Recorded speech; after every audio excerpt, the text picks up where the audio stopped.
Good morning, everyone. Welcome to Coffee with Cristo Rey Richmond.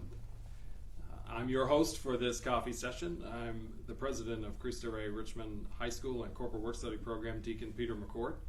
And it's my pleasure to be with you on this Holy Thursday morning to share some brief updates with you about what we're up to here at Cristo Rey, and perhaps to share a little message as we enter into the end of this Holy Week for the Christian community. But first, thank you very much for being here today. I know we have some staff from Cristo Rey who are tuning in. We have supporters. I think my parents are tuning in. Hi, Mom and Dad.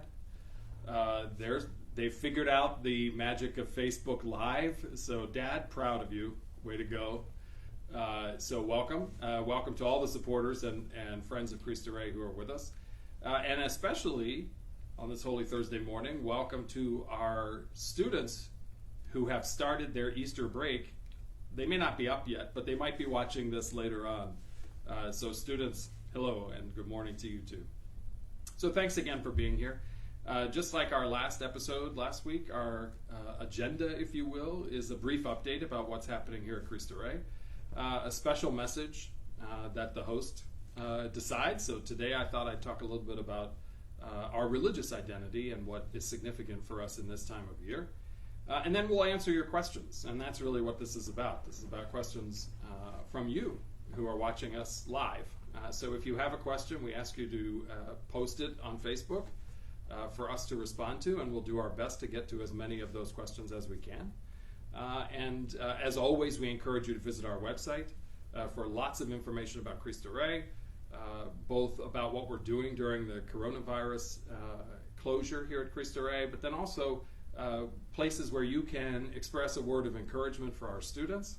You can send us a message that we'll pass along to our students, or if you have a special prayer request that you'd like us here at Cristo Rey to join you in prayer, we'd be happy to do so, and please use our website as the way to share those with us. And then, of course, if you're interested in helping support us in a financial way, addressing our needs of our students and our families, there's a way to do that on our website as well. So we invite you to visit our website, CristoReyRichmond.org. And as always, it's coffee at Cristo Rey. So I invite you to get your favorite beverage. As the staff knows, I'm probably having the 5th cup of coffee of this morning. In fact, this is the 5th cup of coffee of this morning, so here we are, and I invite you to join with us now. So first, a couple of updates about what's happening here at Cristo Rey.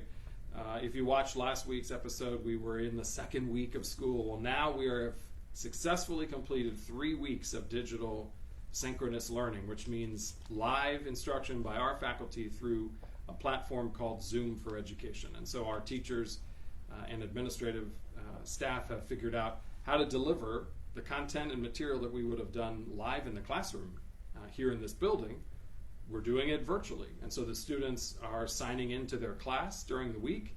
They're interacting with their classmates and with their faculty member, and then they're completing their assignments. And so students, good job. We're through 3 weeks, and thank you to our faculty who have designed a brand new digital service we never thought we'd need, but thank you for doing that so expertly. And so we're through 3 weeks. Congratulations. And as I mentioned, our students and faculty are breathing a sigh of relief, you might think, because today starts the Easter break, and Cristo Rey is on Easter break through April 17th. So our students get a chance to relax a little bit with no new assignments. Yay! And our faculty have nothing new to grade. Yay! So I hope that they take a good amount of time to rest and be ready to finish the semester strong. So we're continuing our digital online instruction, and we're doing so throughout the Cristo Rey network of schools. All of our schools in the United States that are Cristo Rey schools have adopted similar platforms to continue our learning and our commitment to our young people. And that's not without a lot of work. So I again want to say thank you to our staff and our faculty for all your hard work to get this up and running.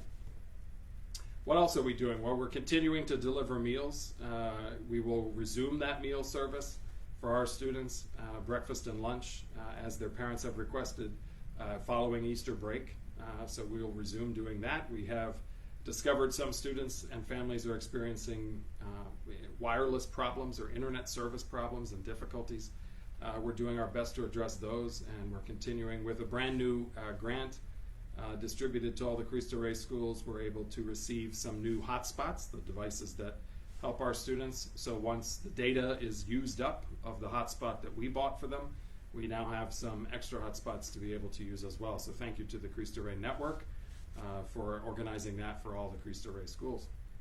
And I also want to say a special word of thanks right now to the Lewis Calder Foundation.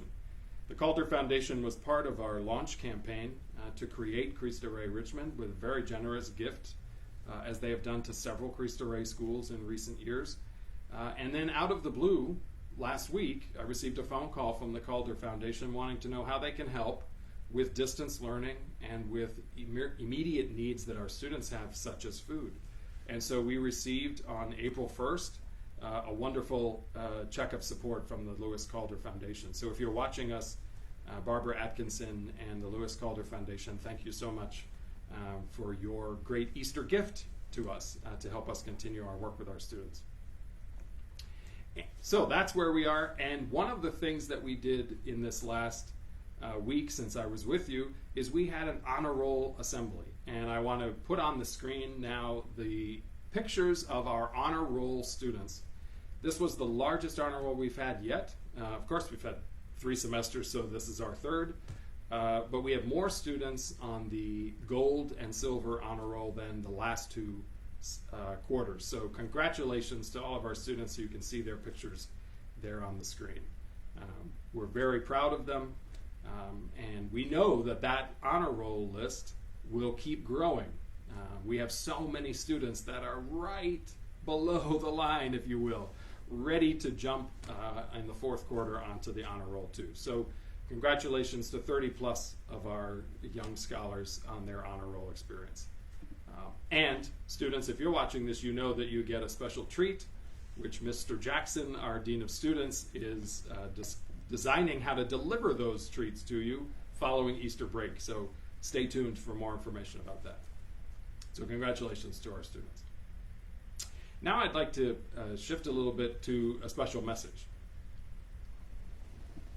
So as many of you know, this is a holy season, not just for the Christian community, but last night began Passover season for our Jewish brothers and sisters. We have a great relationship with the Jewish community down the street from the school, their rabbi and cantor, and we're so honored to have that relationship developing. Rabbi Knopf was supposed to come this week to the school to speak about Passover and the Christian experience of liberation and freedom that is celebrated by our Jewish community. Unfortunately, he couldn't do it, of course, but we do want to still wish them a happy Passover as they began last night their holy celebration. And as our Christian brothers and sisters know, we are entering tonight the Christian Passover, if you will, the experience of what Latin words, the Triduum, the 3 days, Holy Thursday, Good Friday, and Easter, that we celebrate as the holiest of our religious holidays in Christianity, where we walk with the Lord through his Last Supper, his last Passover with his friends and followers, through the cross and Golgotha, into the tomb, and beyond. It might feel a little bit, if you're like me, we're in the tomb. We're removed from people we love. We can't hang out with our friends. We can't be with our family members like we would have wanted to or would normally do. We have to work from home. We have to go to school from home. We're removed in that sense, sort of like being in the tomb. And Lent is about to end.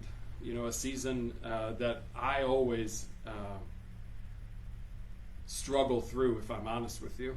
And I'm always very excited at the end of Lent. But this Lent doesn't feel like it's going to end. We're going to continue into a new world. So a little bit of the tomb and the gloom, if you will. And this is a time where I've heard from a lot of our students and their parents and community members of the level of anxiety and frustration, of sadness, of grief over things that are lost, anger even by some of our young people. And then, of course, there's illness around us. And we've heard of illness touching extended family members of our own staff, and even death. We know that 2 of our staff members are experiencing that period in their life with their loved ones. And our hearts go out to them, and we are remembering them in our prayers. So it's a time of tomb, if you will. But I was thinking last night, that's not the end of the story. That's not the final answer. In fact, we're going to hear, and we can read for ourselves, the final answer, the end of the story. It's one of my favorite accounts of the resurrection. From the Gospel of Matthew. Matthew writes, "As the first day of the week was dawning, Mary Magdalene and the other Mary came to see the tomb. They came to do what should have been done, but it was Passover. They came to do the burial ritual. But they couldn't because it was Passover, so they quickly buried Jesus and came back after Passover to do the burial rites." And the story continues, "Behold, there was a great earthquake, and an angel of the Lord descended from heaven, rolled back the stone, and sat upon it. His appearance was like lightning, and his clothes as white as snow. The guards there were shaken with fear and became like dead men. Then the angel said to the women, 'Do not be afraid. I know that you are seeking Jesus, the crucified. He is not here, for he has been raised just as he said. Come and see the place where he lay. Then go quickly and tell the disciples he has been raised from the dead and is going before you to Galilee.' Then the women went away quickly from the tomb, fearful yet overjoyed." One of my favorite lines. Fearful yet overjoyed. "And they ran to announce this to the disciples. And behold, Jesus met them," the women, "on their way and greeted them. They approached him, embraced him," something we can't do still, "but embraced him and gave him homage. And Jesus said to them, 'Do not be afraid. Go tell my brothers to go to Galilee, and they will see me.'"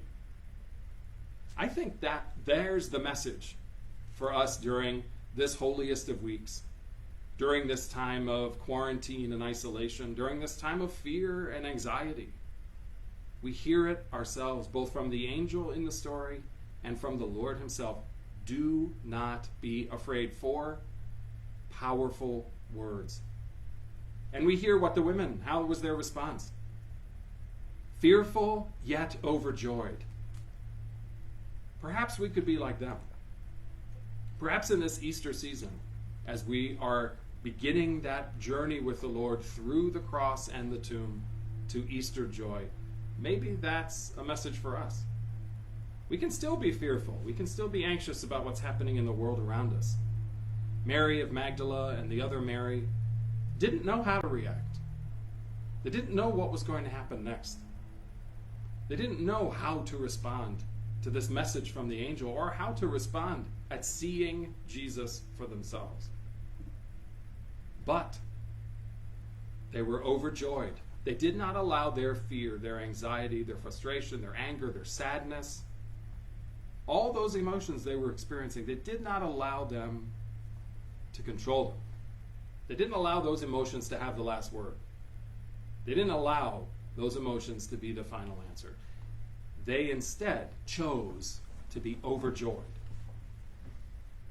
At the start of Lent, at our prayer service together as a school community, I talked about what these 40 days might look like. I had no idea what would happen to us during these 40 days of Lent. I had no idea that I wouldn't be saying these words to you live at a prayer service before Easter here at school. But I think this message is even more important today. Let's be fearful, okay. Let's be concerned, worried, anxious, sad, whatever our emotions are. But let's not let them control us. Let's not let them have the final word. Let's do what Mary of Magdala and the other Mary did. Let's do what we know from the rest of the story the apostles did. Fearful for what was about to happen, of what had happened, but they were overjoyed. Do not be afraid. For me, in my reflection last night, that's the message of Easter this year for me. During the pandemic, during our isolation and quarantine, do not be afraid. The Lord said those words himself. I think that's our challenge. That's our calling. And if we are believers, if we are followers of the risen Lord, the gift of the Spirit comes from his resurrection, the Spirit that allows us to be overjoyed in the face of our fear. So I just invite you in these holy days to think about that. Where in your life needs the resurrection joy? I know it's tough. I have 2 teenagers at home myself. They're getting a little stir crazy. We're spending a lot of time with each other. All their activities are canceled. Their world is upside down. They're learning how, from our experience as their parents, how to respond. And maybe we can help one another through this period of fear, of anxiety, etc. But Easter joy is here. Alleluia, he is risen will be the words we sing from Sunday forward, no matter what happens to us. So, just some thoughts to share with you as we approach Easter.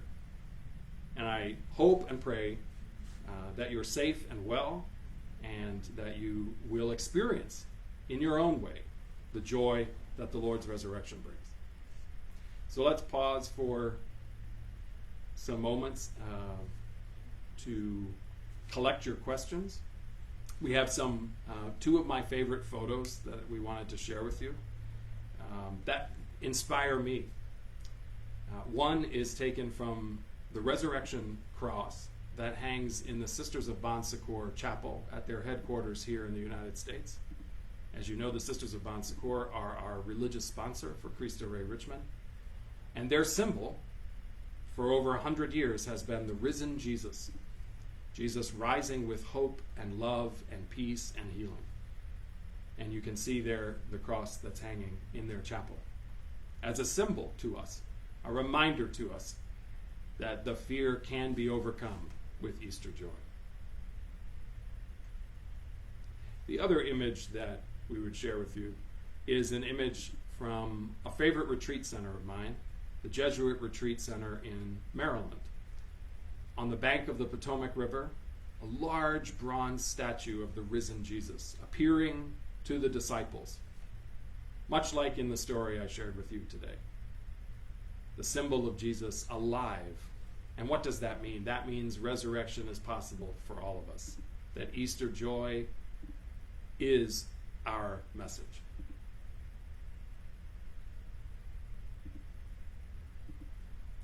Now we invite you to share your questions with us. If you have any questions that you'd like to know about Cristo Rey, about ways that you can be part of this story with us, we invite you to post those on Facebook, and we'll see what questions we have.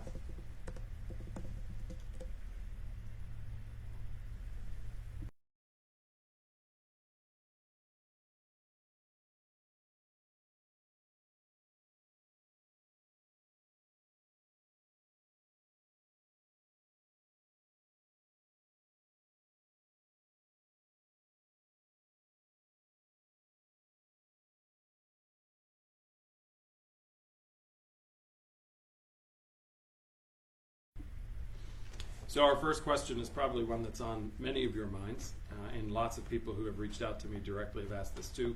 How can we help? How can we be part of what's happening at Cristo Rey? I said last week too, I think 2 main ways come to my mind. First, prayer. I think this is a time for all of us to lift each other up in prayer, regardless of your religious tradition. You have the opportunity to extend yourself to those around you. And I think I'd ask you to pray for our students and for their families, and pray for one another. So that's the first. The second one is, quite honestly, as every other nonprofit organization in the world needs, is material or financial support. So we have a way on our website for you to do so electronically, if you're interested in that. As I mentioned last week, we've put together a special fund for families that are going to and have been experiencing the downturn of our economy, the loss of their job, and the struggle to feed their families. So we call that the Good Samaritan Fund. So if you'd like to make your contribution directly to those efforts to help in the emergency situation a family might face, we invite you to note that on your donation, the Good Samaritan Fund, whether you do so electronically or simply by sending a check in the mail. We have had a couple of families who are experiencing the loss of hours of work. They've been laid off, etc. And so we're beginning to reach out to those families and offer our assistance, as small as it can be. We also have had a wonderful offer from St. Mary's Catholic Church, my own parish that I serve at, to help our families as well with the parish church funds for emergency relief as well. So we're beginning to see that. I think we'll see a lot of that as this continues into the late spring and into the early summer. So every bit of your assistance can help us. And then if you're interested in helping support our food program to deliver a healthy breakfast and lunch to our students, you can note that on your donation too. Or if you're interested in helping us with the technology needs that our students have, we will need more support in virtually every way. So if you have the ability to share any amount with us, we would be greatly honored and blessed by that. So I think those are the two biggest ways. And maybe a third way would be to invite your friends to see a coffee. Share this news about Cristo Rey. At every coffee I give a homework assignment, and that homework assignment is usually to tell 3 people about Cristo Rey who don't know about it. Just that we're here, and here's all the wonderful things we're doing to continue our young people's education, to keep it at high quality, as high as we can during this remote learning period, and that we're doing something that's different here in Richmond. So maybe sharing the news about Cristo Rey is a third way you can help.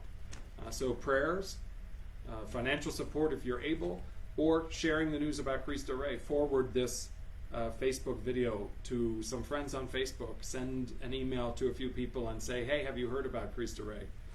Reach out to them on the phone.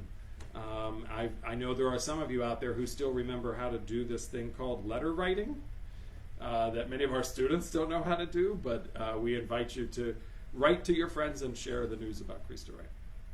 So let's see if there's another question.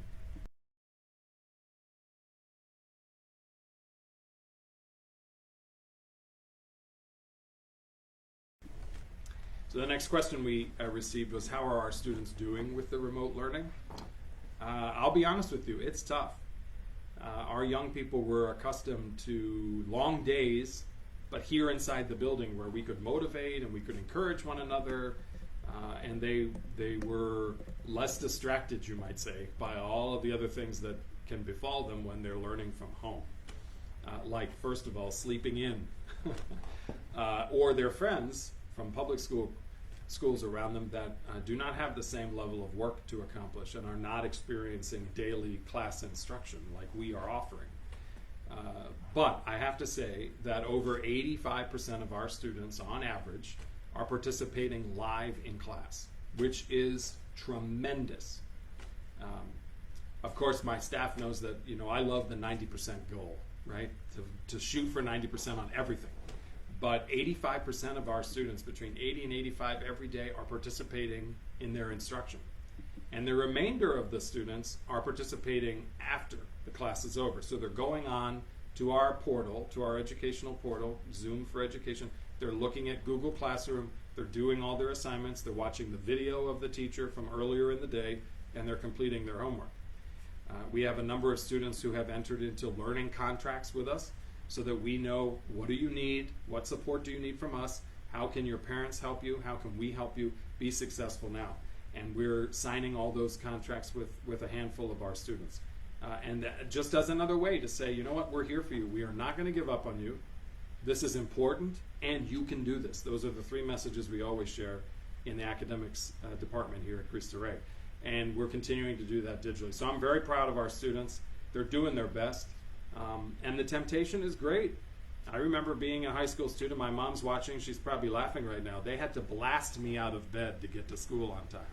And most of the time I was not on time, as a freshman particularly. And I know it's hard, where you can sleep in and just catch class later. But we've made it a point to share with our students how important it is that they remain committed to their work and to their education and to one another. that when you're not at class, we're missing out on you and your ideas and your voice and your engagement with us. So as I said, we have over 80% of our students who are doing their best to get there every day, and I'm very proud of them for that.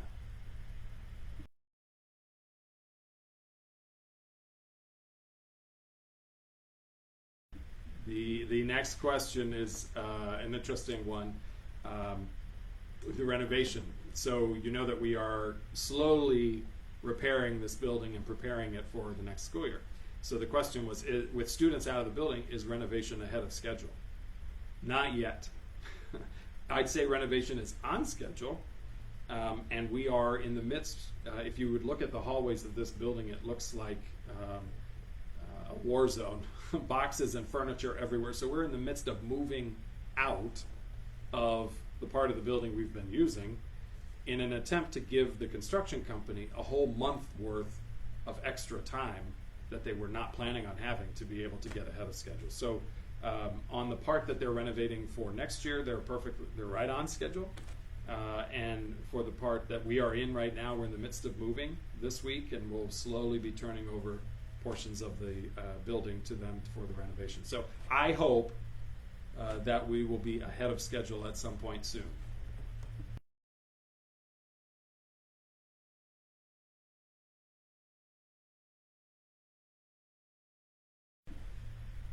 So one of our questions just came in. Can I clarify what a contract is with the students? So it's a learning contract. It's asking for the student to make a commitment to do their work, to attend class, to complete their assignments. It's asking for their parents to commit to providing support and encouragement to them.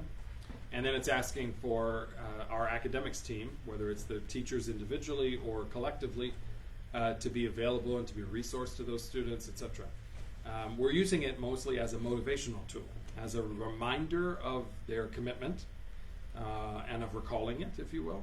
And then also as a motivational tool for the young person, that we are ready to commit to you all the resources that would be necessary for you to be successful if you will do your part. And so for a couple of our students during the regular school year, they were on sort of, you might think of it as an academic improvement plan also. What are the things that I need to focus on as an individual student to get my academic performance back on track? And so that's also a component of the learning contract.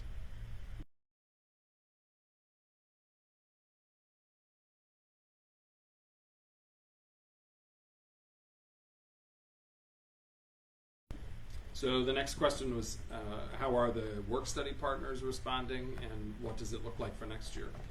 The second part of that question is a hard one to answer. Not quite sure yet.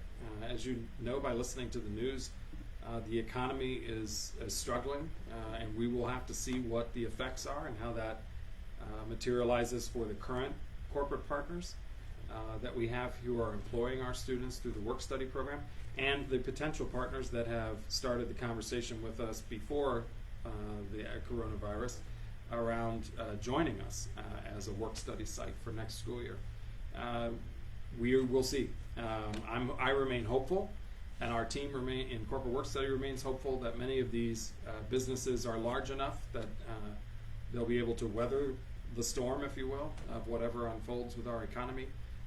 Many of our existing partners have reassured us in recent days that they are still committed to helping our students and still committed to being part of the program, and we'll have to see. Some of our corporate partners are responding in very creative ways by individualizing messages to their student workers that we have relayed back to those students. A couple of them have sent emails, video, etc.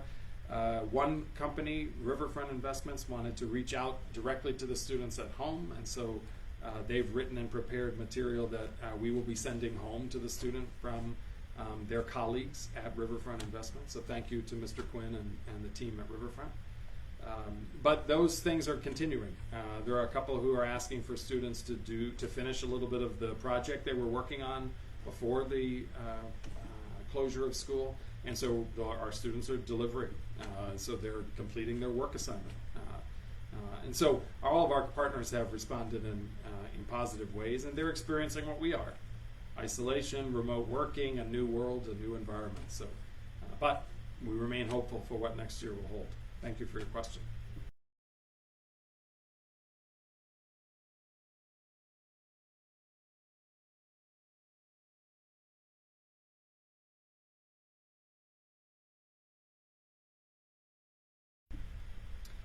So thank you very much for being with us today. Our time's up for Coffee at Cristo Rey this week. As I mentioned, we're on Easter break, so we're going to take a week off, and we will invite you to join us on Thursday, April 23rd, to hear from our principal, Mr. Corey Taylor. He will be the host of Coffee at Cristo Rey live that day. He'll share a brief update with you about the school and then deliver a particular message that he wants to share. And take your questions, just as we've done these last 2 weeks. So we encourage you to join us and share the news about this opportunity with your friends and family for Thursday, April 23rd. Again, thank you very much for being with us today. I really wish and pray, and I will hold you and your loved ones in my prayers over these days as we celebrate and walk with the Lord to the resurrection and into Easter week. And I hope and pray for your safety and well-being and that of those you love. To our staff members who are experiencing loss in their families, you know that you remain in our thoughts and prayers as we journey with you. And to all of our students and parents, we continually pray for you here at Cristo Rey because, as my students know, it still is a great day at Cristo Rey. So I'd like to offer you a special blessing now, if you would join me in prayer. God, we ask you to send your Spirit upon us this day and always, and bless us with your grace, hold us in your care, and be with us as we journey with your Son through the cross and the tomb to Easter joy. And may the blessing of Almighty God, the Father, the Son, and the Holy Spirit come upon you and remain with you forever. Amen. Thanks for being with us. Have a great day.